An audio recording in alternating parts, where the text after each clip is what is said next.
하나님께서 오늘 우리에게 주시는 말씀은 출애굽기 23장 14절에서 21절까지 말씀입니다. 너는 매년 3번 내게 절기를 지킬지니라. 너는 무교병의 절기를 지키라. 내가 내게 명령한 대로 아비벌의 정한 때 이레 동안 무교병을 먹을지니 이는 그 달에 내가 애굽에서 나왔음이라. 빈손으로 내 앞에 나오지 말지니라. 맥주절을 지키라. 이는 내가 수고하여 밭에 뿌린 것의 첫 열매를 거둠이니라. 수장절을 지키라. 이는 내가 수고하여 이룬 것을 연말에 밭에서부터 거두어 저장함이니라. 내 모든 남자는 매년 3번씩 주 여호와께 보일지니라. 는 내 제물의 피를 유교병과 함께 드리지 말며 내 절기 제물의 기름을 아침까지 남겨두지 말지니라. 내 토지에서 처음 거둔 열매 가장 좋은 것을 가져다가 너의 하나님 여호와의 전에 드릴지니라. 너는 염소 새끼를 그 어미의 젖으로 삼지 말지니라. 내가 사자를 내 앞서 보내어 길에서 너를 보호하여 너를 내게 예비한 곳에 이르게 하리니 너희는 상가 그의 목소리를 청종하고 그를 노엽게 하지 말라. 그가 너희의 허물을 용서하지 아니할 것은 내 이름이 그에게 있음이니라. 아멘. 이것은 하나님의 말씀입니다. 우리 오늘 추수감사주일을 맞아 주님 앞에 우리가 드릴 수 있는 가장 좋은 것 또한 올려드리는 우리 모든 성도님들 되시기를 바랍니다. 이 모든 민족마다 이렇게 특별하게 지키는 절기가 있습니다. 우리나라에도 우리 고유의 절기 2가지가 있어요. 설날과 추석입니다. 이날이 되면 모든 사람들이 가족을 찾아 또한 고향으로 내려가 아는 사람들과 함께 시간을 보냅니다. 그러는 이유가 어디에 있을까요? 바로 명절이 가지고 있는 정신 때문에 그렇습니다. 우리가 설날인 새로운 한 해, 새로운 것을 시작하기 때문에 사랑하는 사람과 함께 시작을 합니다. 추석은 그동안 우리가 열심히 일했던 것을 사랑하는 사람들과 함께 나누기 때문에 함께 모이게 됩니다. 우리 기독교에도 절기가 있습니다. 먼저 예수님과 관련된 절기 2가지가 있습니다. 무엇인지 아시죠? 성탄절과 부활절입니다. 성탄절은 세상을 구원하시기 위해서 하나님의 아들인 예수 그리스도께서 이 땅에 오신 것, 예수님의 탄생을 축하하고요. 부활절은 십자가 위에서 우리의 모든 죄를 대신하여 죽으시고 사망과 어둠의 권세를 모두 이기시고 다시 살아나신 예수님의 부활을 기념하는 절기입니다. 그리고 또 우리가 지키는 절기가 있습니다. 맥주감사절과 추수감사절, 맥주절과 감사절이라고 하는데요. 성탄절과 부활절은 축하와 기념이라면 맥주감사와 추수감사는 지금까지 인도하여 주신 하나님의 은혜에 대한 감사의 정신을 담고 있습니다. 오랫동안 신앙생활 하신 분도 이 절기를 생각하면 우리가 교회가 지키고 있는 절기와 성경에 어떤 절기가 그 정신이 연결되어 있는지 잘 모를 때가 있습니다. 절기는 하나님을 기억하고 하나님이 우리의 삶과 연결되어서 하나님을 경험하는 시간입니다.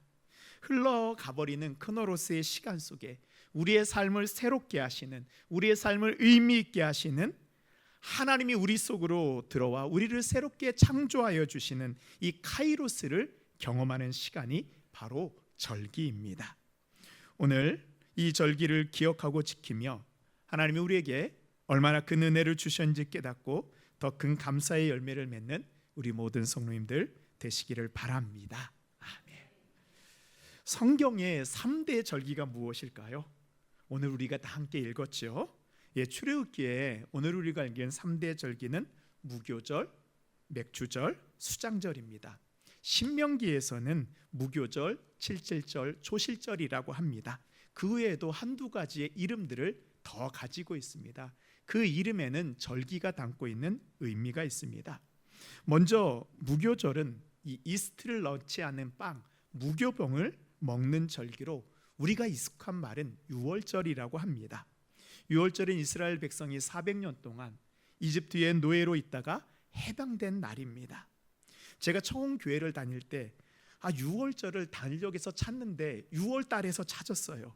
근데 아무리 찾아도 안 나오더라고요. 이게 6월이라는 단어가 넘어가게 하셨다, 넘어갔다라는 그런 6월이라는 그런 한자어에서 나왔습니다.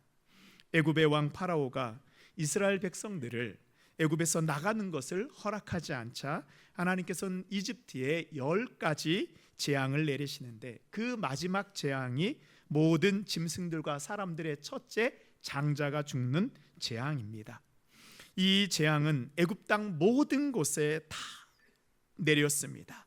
그때 하나님께서는 이스라엘 백성들의 장자를 살리시기 위해서 어린 양을 잡아 그 피를 문설주 위에 바르게 하셨고, 그 밤 죽음의 사자가 그 이스라엘 집을 지나갈 때 그 문설주에 바른 피를 보고 넘어가서 유월하여서 이스라엘 백성을 보호하여 주셨습니다.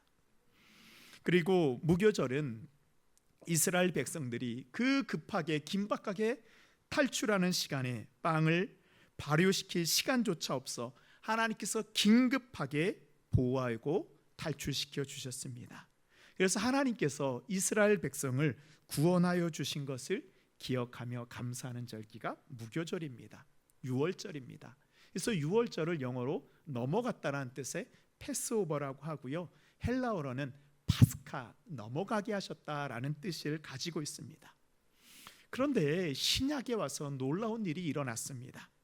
신약 시작 때 부활절을 뭐라고 불렀냐 하면 파스카라고 불렀습니다.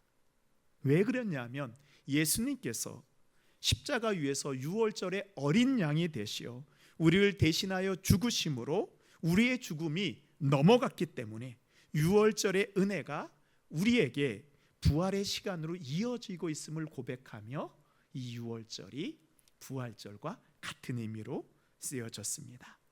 지금도 우리는 하나님의 긴급한 보호하심으로 말미암아 모든 시험과 어려움을 넘어가고 있습니다. 이것이 하나님이 우리에게 주시는 감사의 은혜입니다.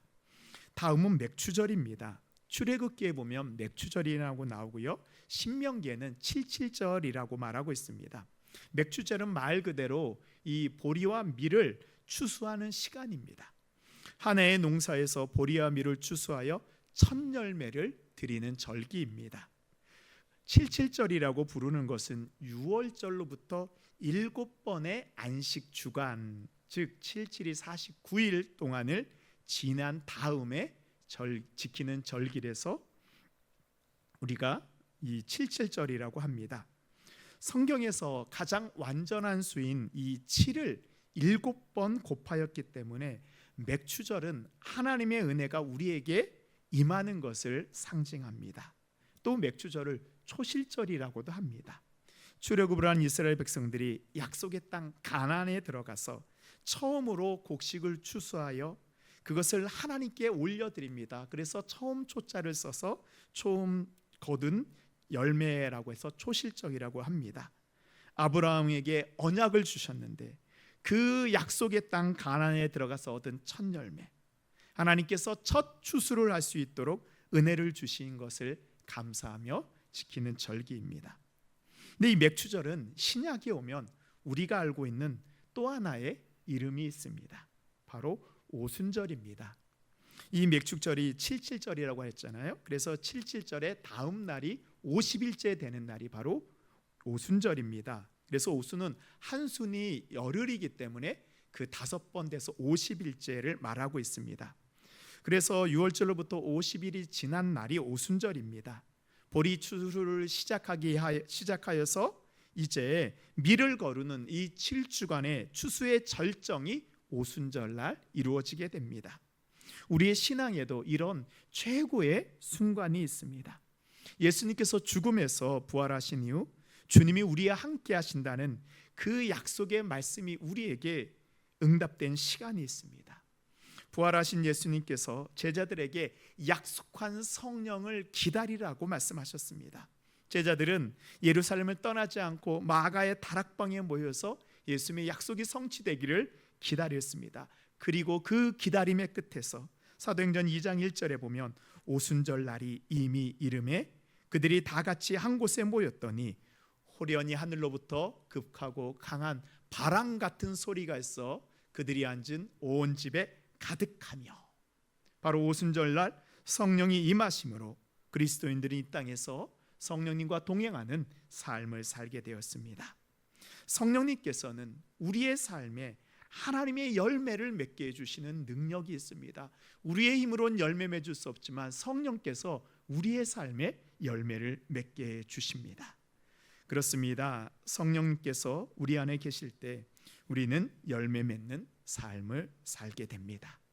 세 번째로 수장절입니다. 오늘 우리가 드리는 이 추수감사절이 바로 수장절입니다. 수장절은 다른 말로 초막절이라고 합니다. 수장절을 초막절로 부르는 이유는 이스라엘 백성들이 이 출애굽 때 광야를 지나게 될 때 하나님께서는 낮에는 구름 기둥으로 밤에는 불 기둥으로 지켜주셨을 때, 그리고 그 광야에서 아무것도 없을 때 하나님께서 생수를 터뜨리고 만나와 메추라기로 그들을 먹이시고 40년 동안 그들이 입은 옷과 신발이 헤어지지 않게 하셨습니다. 그래서 이스라엘 백성들은 지금도 초막절이 되면 이 출애굽 광야 시절을 기억하며 풀과 나무를 가지고 장막을 짓습니다. 그리고 그 장막 안에서 가족들과 함께 광야 때 먹던 쓴 나무를 함께 나누어 먹으며 하나님께서 광야에서 지켜주신 것 같이 지금도 우리를 지켜주시는 것을 기억하며 감사하였습니다. 수장절은 각종 과일과 곡식을 수확하여 저장한 뒤에 지키는 감사의 시간입니다. 그래서 수장절의 기쁨은요, 거두는 것보다는 곳간에 쌓아둘 수 있도록 여기까지 인도하여 주신 하나님이 베풀어 주신 은혜에 있습니다. 하나님께서 우리가 맺은 열매를 지켜주시고 보호하여 주시는 시간이 수장절입니다. 우리가 아무리 많은 열매를 맺고 많은 추수를 하였다고 할지라도 그것을 지켜낼 수 있는 능력이 없다면, 다 사라져버리면 소용이 없습니다. 시편 127편 1절에 여호와께서 집을 세우지 아니하시면 세우는 자의 수고가 헛되며 여호와께서 성을 지키지 아니하시면 파수꾼에 깨어 있음이 헛되도다. 이스라엘 백성들이 가나안 땅에 들어가 추수의 기쁨을 누리고 그 땅에 거하였지만 그들이 하나님의 약속을 지키지 못했을 때 미디안 사람들이 다 내려와서 그들이 거둔 그 추수를 다 빼앗아 가는 것을 우리는 보게 되었습니다. 그때 하나님께서 기드온을 보내셔서 이스라엘 백성들이 거둔 추수를 지키게 하셨습니다. 아무리 많은 것을 거두어도 하나님이 지켜주지 않으면 다 사라져버리게 됩니다. 그래서 우리가 살면서 깨닫는 것이 있죠. 우리가 어떤 물질을 많이 버는 것이 어려운가요? 아니면 모으는 것이 더 어려운가요? 안 벌어봐서 잘 모르세요. 버는 것도 어렵지만 사실 모으는 것이 더 어렵습니다. 우리가 땀 흘리고 열심히 노력해도 그 얻은 열매를 잘 저장하고 지키는 것이 얼마나 어려운지 우리는 잘 알고 있습니다. 우리가 한참 일할 때요, 잠 못 자가면서 일하고 또 어려울 때 먹지 못해가면서 참 먹는 것, 먹고 싶은 것 참아가면서 자녀들이 사달라고 하는 것도 사주지 못하면서 여러분 열심히 거둔 열매가 있잖아요. 근데 지금 그 열매는 어디에 있습니까? 수장절을 생각하면 저는 저희 부모님이 떠오릅니다. 좋은 얘기는 아니지만 저희 부모님께서는 그 결혼하고 나서 얼마 지나지 않아 이 할아버지가 빚보증을 쓰셔가지고요, 모든 것을 다 잃어버리고 아무것도 없었습니다. 그래서 아버지는 그 당시에 중동 사우디아라비아에 가서 오일 달러를 벌어와 어머니와 함께 다시 시작하셨습니다. 정말로 열심히 일하셨던 것 같아요. 1년 365일 명절도 쉬지 않고 식당 문을 열고 억척같이 장사를 하셨습니다. 그래서 한때는 그 동네 사람들이 부러워할 정도로 물질을 얻기도 하였습니다. 그런데 하나님께서 그 물질을 지켜주시지 않으니까 인간이 아무리 지키려고 해도 지킬 수가 없었습니다. 어느새 그 모든 것이 다 사라지는 것을 저는 보았습니다. 시편 17편 8절에 보면 우리 함께 읽을까요? 나를 눈동자같이 지키시고 주의 날개 그늘 아래 감추사 여호와여 이 세상에 살아있는 동안 그들의 분깃을 받은 사람에게서 주의 손으로 나를 구하소서. 그들은 주의 제물로 배를 채우고 자녀로 만족하고 그들의 남은 산업을 그들의 어린 아이들에게 물려주는 자니이다. 아멘. 추수감사절을 지키는 우리 모든 성도 여러분, 감사절의 은혜는요, 우리가 많은 것을 거두었다는데 의미가 있지 않습니다. 이 추수감사절의 방점은 하나님께서 우리의 열매를 저장하게 하여 주시고 지켜주심에 있습니다. 주님께서 눈동자처럼 우리를 지키시고 주님의 날개 그늘 아래 보호하여 주시는 것, 이것이 바로 수장절, 추수감사절의 진정한 의미입니다. 우리는 무교절, 맥주절, 주상, 수장절 세 가지 절기가 각각 다르지만 그 가운데 공통적으로 흐르고 있는 그 정신을 찾을 수 있습니다. 바로 감사입니다. 유월절은 죽음 가운데 생명을 구원하여 주신 것에 대한 감사, 맥주절은 하나님만 믿고 가나안 땅으로 들어간 이스라엘 백성들을 먹이시고 입히시고 첫 열매를 맺게 하여 주신 것에 대한 감사, 수장절은 모든 것을 거두게 하시고 지켜주심에 대한 감사입니다. 오늘 추수감사 주일을 지키는 우리 성도 여러분, 여러분은 어떤 마음으로 보내고 계십니까? 첫 번째로 감사는 나의 모든 것이 하나님의 약속이라는 고백입니다. 우리 창세기 1장 28절, 우리 잘 아는 말씀인데 우리 함께 읽겠습니다. 하나님이 그들에게 복을 주시며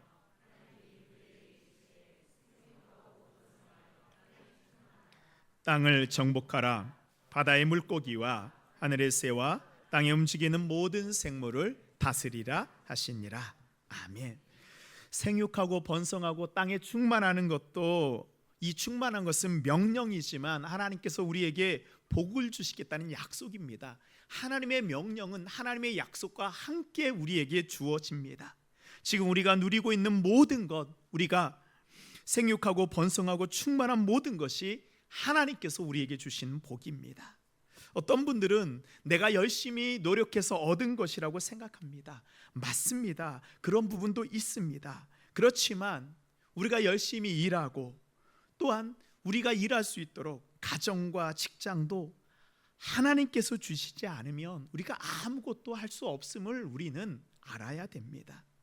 사람들은 아프면 의사에게 가서 병을 고칠 수 있다고 생각합니다. 근데 제가 어느 의사 선생님과 함께 이야기를 나누는데요, 그분이 그렇게 얘기하시더라고요. 목사님, 의사가 모든 병을 다 고칠 수 있을 것 같지만 사실은 한 명의 의사가 고칠 수 있는 병은요, 몇십 가지도 되지 않습니다. 지금 이 땅에 있는 의사들이 고칠 수 있는 병은요, 완전히 고칠 수 있는 병은 수백 가지밖에 되지 않습니다. 나머지 것들은 의사가 아무리 노력해도 고치지 못하는 질병이라고 이야기합니다. 지금 우리가 가지고 있는 것, 모든 것이 주님께로부터 온 것입니다. 이 모든 것을 주신 하나님께 감사의 삶을 사십시오. 감사는 하나님이 은혜의 통로입니다. 두 번째로 모든 일 속에서 하나님을 감사하십시오. 하나님께 감사하십시오. 감사는 언제 나오죠? 우리가 감사하는 제목이 생길 때 우리에게 감사가 나옵니다.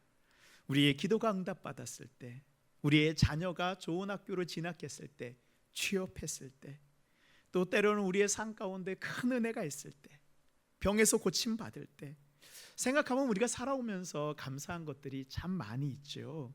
그런데 생각해 보십시오. 만일 감사할 것이 없으면 여러분들은 어떻게 하시겠습니까? 그럼 우리는 감사하지 못할까요? 감사할 제목이 있을 때만 감사하는 것은, 예수님께서 그런 것들은 이방인들도 하는 것이라고 말씀하셨습니다. 감사에는 주님의 뜻이 있습니다. 데살로니가전서 5장 18절에 보면 범사에 감사하라, 이것이 그리스도 예수 안에서 너희를 향하신 하나님의 뜻이니라. 범사는 우리의 모든 상황 이야기합니다. 감사할 수 있는 상황, 감사할 수 없는 상황 속에서도 우리에게 문제가 없어서가 아니고 우리의 삶에 닥친 어려운 일을 통해서 하나님께서 우리에게 힘을 주실 것을 신뢰하기에 우리는 감사할 수 있습니다. 제가 고등학교 1학년 때 저희 할머니께서 하나님의 부르심을 받아 천국에 가셨습니다. 근데 돌아가시기 몇 달 전에 할머니께서 너무 이렇게 이 복수도 차고 아프시니까 숨이 차서 힘들어 하셨어요. 그래서 제가 시내에서 고등학교를 다니냐고 일주일에 한 번씩 이제 시골집에 가면 할머니께서 아프시면서 숨을 쉬면서 이렇게 하는 거예요. 아이고, 아이고. 그러니까 그 옆에 있으면은 계속 제가 아이고, 아이고 소리를 듣는 거예요. 그래서 제가 그때 이제 제가 막 그 예수를 믿고 제가 뜨거울 때였는데 이게 좀 아닌 것 같아요. 그래서 제가 이제 할머니한테 할머니 아이고 아이고 좀 소리 그만하시고 감사 한번 해보세요.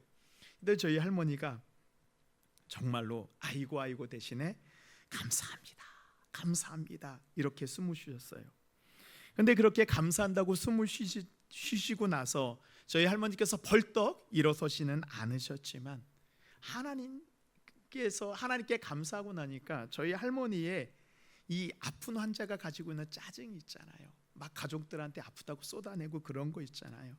그동안 몸이 아파서 얼마나 이것저것 짜증을 내셨는지 모르는데 감사하는 동안 하나님께서 할머니 마음 가운데 진정한 감사를 부어주신 것 같아요. 그래서 이 짜증이 사라지고 주님 만나러 가는 그 몇 달 동안이 감사의 길이 되었습니다. 처음에 감사하기는 쉽지 않습니다. 그러나 하나님께 감사하기 시작하면 감사는 점점 더 커지게 됩니다. 모든 일 범사에 감사할 수 있게 됩니다. 하나님의 능력으로 우리에게 있는 모든 것에 대해서 이기고 감사할 수 있는 것이 우리에게 임하게 됩니다. 그래서 감사는 내가 얻은 것에 대한 반응이 아닙니다.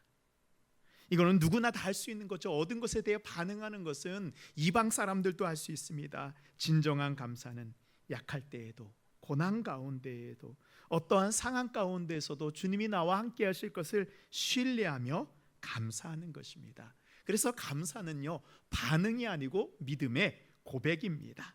하나님께서는 감사하는 자에게 은혜를 베풀어 주실 것을 믿습니다. 마지막으로 감사한 가운데 우리는 주님과 동행하게 됩니다.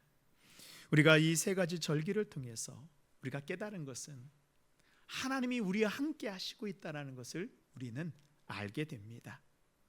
그리고 예수님께서는 이 세 가지 절기가 신약에 오셔서 예수님을 통해서 이 땅에 완성되는 것을 우리에게 보여주셨습니다. 예수님께서는 우리와 친히 함께 하신다는 것을 이제는 절기가 아닌 언약으로 우리에게 보여주셨습니다. 우리와 언약을 맺어주셨습니다. 바로 예수님께서 당신의 살과 피를 우리에게 내어주신 성찬식입니다. 마태복음 26장 26절 말씀 우리 함께 읽겠습니다. 그들이 먹을 때 예수께서 떡을 가지사 축복하시고 떼어 제자들에게 주시며 이르시되 받으라 이것은 내 몸이라 하시고 아멘. 성찬식은요 예수님께서 친히 제정하신 거룩한 예식입니다. 성찬식의 떡은 예수님의 몸을 의미합니다. 성찬식의 포도주는 예수님의 피를 의미합니다. 그래서 성찬식을 통해서 우리는 성령 안에서 부활하신 예수 그리스도를 만나고 우리 안에 영접하게 됩니다. 요한계시록 3장 20절에 보면 볼지어다 내가 문 밖에 서서 두드리노니 누구든지 내 음성을 듣고 문을 열면 내가 그에게로 들어가 그와 더불어 먹고 그는 나와 더불어 먹으리라. 아멘. 오순절 우리에게 임하신 성령으로 말미암아 오늘 성찬식의 떡과 포도주를 마심으로 주님은 우리 안에 들어와 우리와 동행하시겠다고 약속하셨습니다. 오늘 우리가 추수감사절을 지키며 받는 가장 큰 은혜가 여기 있습니다. 주님이 우리와 동행하심으로 말미암아 우리가 주님이 주신 땅에서 땀 흘리며 수고한 양식을 헛되이 써버리지 아니하고 주님과 함께 누리며 살아가는 감사의 시간을 보내게 된 것입니다. 사랑하는 성도 여러분, 주님께 감사하십시오. 주님은 우리가 약할 때 우리를 강하게 하시고 우리가 가난할 때 우리를 부요하게 하시는 하나님이십니다. 우리를 지켜주시는 하나님입니다.